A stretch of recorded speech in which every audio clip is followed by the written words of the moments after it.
আল্লাহ আমাদেরকে দিলেন কি? একটু চিন্তা করা উচিত। দ্বিতীয় প্রশ্ন, আল্লাহ আমাদেরকে 24 ঘন্টা দিতেছেন কি? 24 ঘন্টা কাঠটা ভোগ করি, কাঠটা ব্যবহার করি, কার নেয়ামত খাই? জোরে কর না। আল্লাহ বললে গুনাহ হবে না। 40 নেকি মিলবে, 40 নেকি। কসম খোদার, কারো যদি জীবনে একবার আল্লাহ বলা কবুল হলো, আমার বিশ্বাস ওই 40 নেকির চেয়ে বড় কোনো গাঠি চিনেন?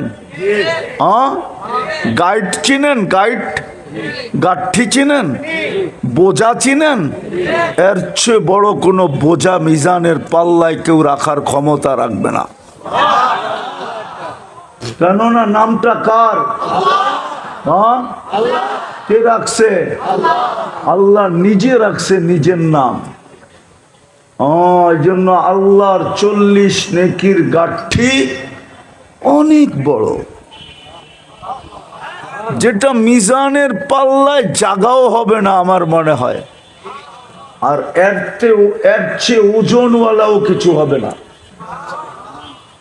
এই জন্য আল্লাহ বললে গুনাহ হবে, বরং কি হবে?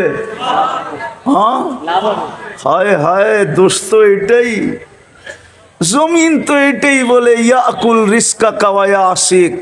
আল্লাহ রিজিক তোমার খায়, নাফরমানি 24 ঘন্টা তোমার করে।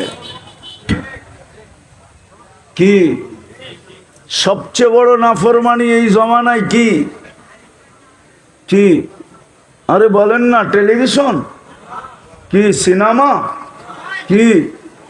জোরে কন, জোরে। মোবাইল আর ইন্টারনেট, ঠিক না? দুইটা তিনটা মিলা সারাদিন দেখতে থাকে।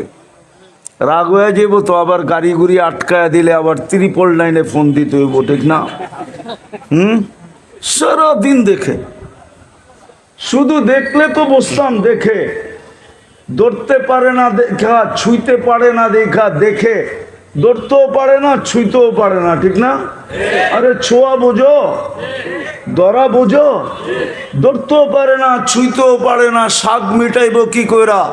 তো ডেলি 14 বার মোবাইলে টাচ করা চুমা দেয়। জিগান ওগরে জিগান। হ্যাঁ, হাসানের জন্য না, আমার এখানে ব্যথা। আমি তোমার